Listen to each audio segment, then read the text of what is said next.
finance manager, dad to 3 girls, 2 women. What kind of woman are you looking for now? I mean, like a feminine woman. You know, a lot of these women walking around being no limit soldiers and shit. You know what I'm saying? Wow. Okay. Well, let's just be realistic. Not every woman is a part of the ratchet culture. Not everyone is a Suki Hana. Not everyone's a sexy red. Not everybody's one of those. However, there's a lot of men that are effeminate. They are metrosexual men.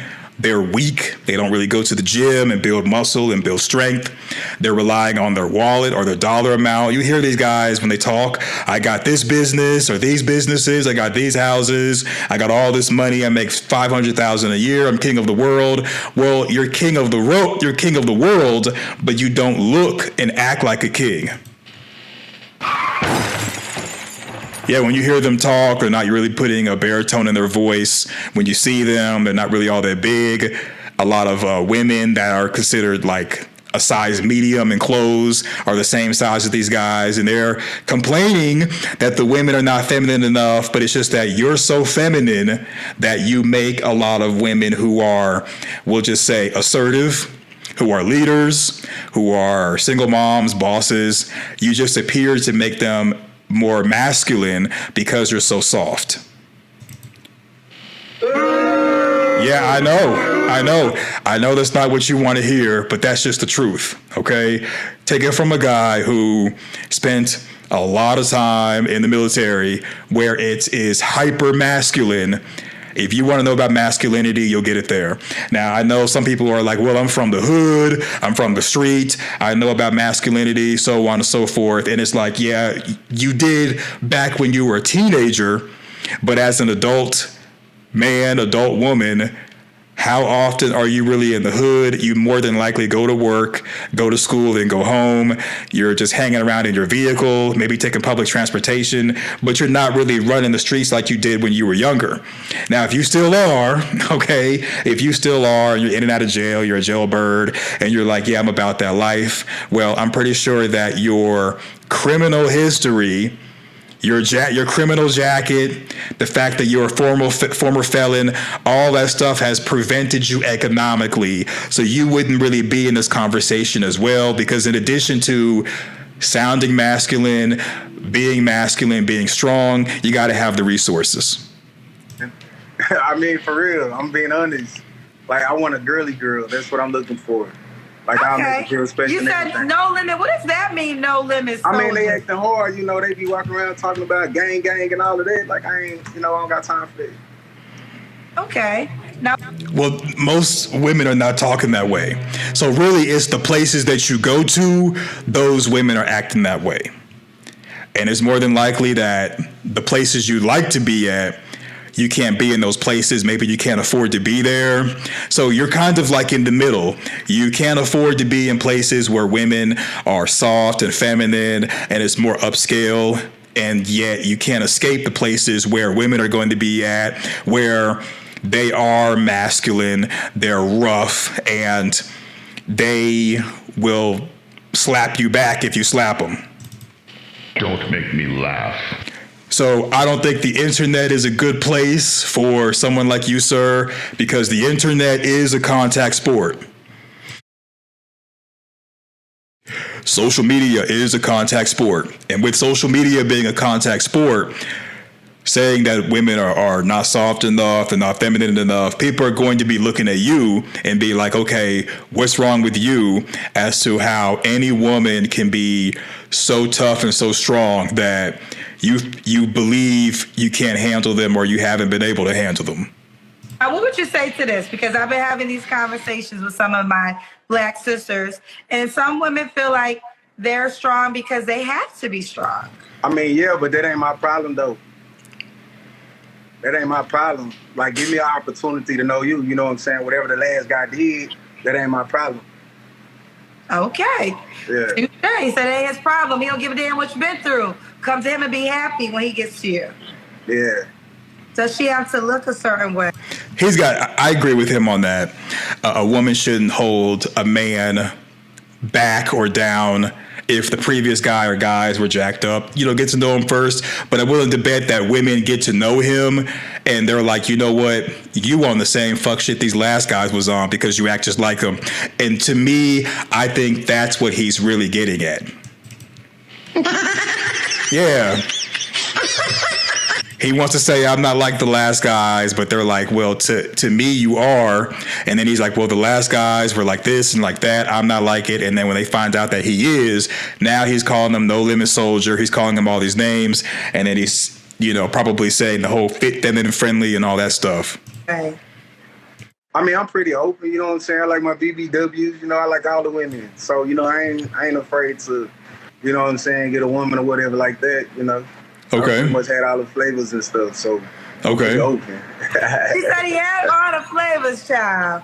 Now, Albert, someone told me to ask one of the cousins in the comment section. Let me actually get the name because they be thinking I lie when I ask cousin questions. So cousin Lala said, Kendra, ask him if he's looking for a relationship or a fling. I mean, I look for a relationship, if it happens, but I'm not rushing to anything. But I mean, I'm definitely. If it happens, that's a red flag. It should be, yes, I'm looking for a relationship that leads to marriage. So does he have to say that it's going to lead to marriage? If he leads with that, he means it. If he doesn't use the M word, he more than likely is looking to date and hook up until he's ready to move on and he's done. Oh my God! I'm open for a relationship. Ladies, if you get to know Albert, don't have sex with him unless you're in a relationship. Don't give him none. Don't give him none. Right. This is the one where I'm gonna tell you right. I'm gonna tell you in advance because you're attractive. They said that when you first came on, and so sorry about that. My phone just shut off on its own, child. But let me say this to you, Albert. What I was saying is, Albert. Okay, let me ask you this question. When's the last time you was in a relationship? About 4 years ago. Was that with your child's mom? Red flag. So you better tell me you've been walking around, going to Walmart, going to different places, bumping into women, and none of them were attractive enough for you to ask them on a date. 4 years? No, what's been going on is for 4 years, he's been pumping and dumping, smashing and dashing, B-ski delete. A lot of people come on these dating shows because they're trying to boast their social media. They're not really looking for an actual relationship. Because it's almost impossible to be out and about and to bump into women who are attractive and not shoot your shot. And some of them be like, yeah, I'll take you out. Especially as we get older and the women get older, a lot of them are looking to settle down, looking to be wives, all that stuff. And you might say, well, this person is not wife material. That person's not wife material. And I got that. But this dude said 4 years. Dude said 4 years, y'all. Oh, no.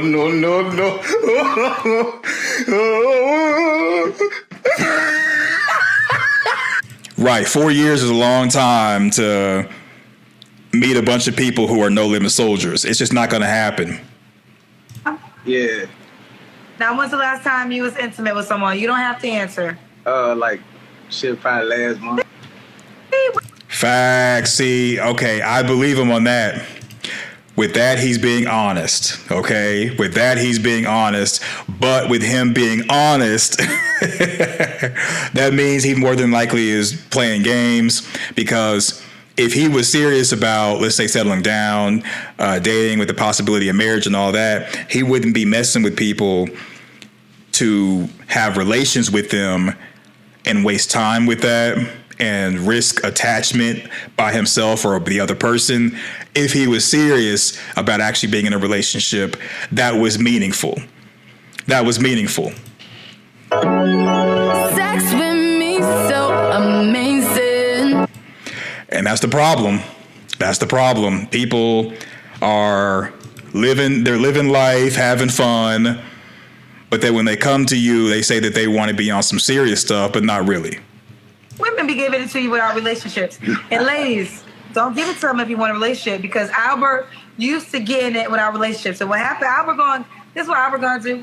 Let's just I see do how want a things flow. relationship. This is what you want? I do want a relationship. I'm ready for a relationship. Would you have sex before you're in a relationship?